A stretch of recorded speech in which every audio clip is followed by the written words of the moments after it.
Hello dears, welcome back to my YouTube channel. അപ്പോൾ ഞാൻ ഇന്ന് എൻ്റെ 3 ഗോ ടു ലിപ്സ്റ്റിക്സ് ആണ് ഇൻട്രൊഡ്യൂസ് ചെയ്യാൻ പോകുന്നത്. ഫസ്റ്റ് വൺ ഈസ് നൈക്കയുടെ മുൾഡ് വൈനാണ്. ഒരു അടിപൊളി ഒരു ലിപ്സ്റ്റിക്കാണ്. നല്ലൊരു ഈ ക്രയോൺ ആയതുകൊണ്ട് തന്നെ അത്ര ഡ്രൈ ഒന്നും ആവാറില്ലെന്ന് ഓൾറെഡി അറിയാലോ. അത് നൈക്കയുടെ ആയിരുന്നു. ആൻഡ് സെക്കൻഡ് വൺ എന്ന് പറയുന്നത് ലാക്മേയുടെ കൊക്കോ സോഫ്റ്റ് ഷെയ്ഡിൽ വരുന്നൊരു ബ്രൗൺ ലിക്വിഡ് ലിപ്സ്റ്റിക്കാണ്. ഇത് നമ്മുടെ നല്ല സാധാരണ ലിക്വിഡ് ലിപ്സ്റ്റിക്കിനെ പോലെ എനിക്ക് അത്ര ഡ്രൈ ആവാറില്ല. ആൻഡ് ഇത് നമ്മുടെ ഡസ്കി സ്കിൻ ടോൺ ബ്രൗൺ സ്കിന്നൊക്കെ നല്ലോണം ഒരു ചേർന്ന് വന്നൊരു അടിപൊളി ബ്രൗൺ ലിപ്സ്റ്റിക്കാണ്. ആൻഡ് ഇത് ഞാൻ അങ്ങോട്ടും ഇങ്ങോട്ടൊക്കെ മിക്സ് ആൻഡ് മാച്ച് ചെയ്യാറുണ്ട് കേട്ടോ, ഈ മൂന്നെണ്ണവും. ആൻഡ് ലാസ്റ്റ് ഞാൻ കൊണ്ടുവന്നിരിക്കുന്നത് മിഷ്ടിയാണ്. ഞാൻ ഓൾറെഡി കാണിച്ചിട്ടുള്ളതാണ്.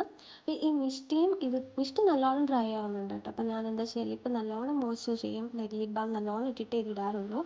ആൻഡ് ഇനി ഞാൻ നമ്മുടെ മുൾഡ് വൈൻ, നൈക്കയുടെ തന്നെ മുൾഡ് വൈനും ഇതും കൂടെ മിക്സാക്കി ഇട്ട് കാണിച്ചു തരാം. അപ്പം ഞാൻ മിഷ്ടി ഇട്ടിട്ട് അതിൻ്റെ മുകളിലേക്കാണ് ഈ മുൾഡ് വൈൻ അപ്ലൈ ചെയ്യുന്നത്. അപ്പോൾ എനിക്ക് വേറെ ഷെയ്ഡും കിട്ടാറുണ്ട്. അപ്പോൾ ഞാനിത് അങ്ങോട്ടും ഇങ്ങോട്ടൊക്കെ മിക്സ് ചെയ്യും കേട്ടോ. ഇപ്പം ഗോ ടു ഓഫീസിലേക്കൊക്കെ ഇതാണ് യൂഷ്വലി ഇടാറ്. അപ്പോൾ ഇത്രയൊക്കെ ഉള്ളൂ. ഇങ്ങനെയുണ്ട്. നിങ്ങൾക്ക് ഇഷ്ടപ്പെട്ടെങ്കിൽ ആസ് യൂഷ്വൽ എപ്പോഴും പറയുന്ന പോലെ like, share, subscribe and also comment ചെയ്യാൻ മറക്കരുത്. അപ്പോൾ ഓക്കെടാ, ബൈ.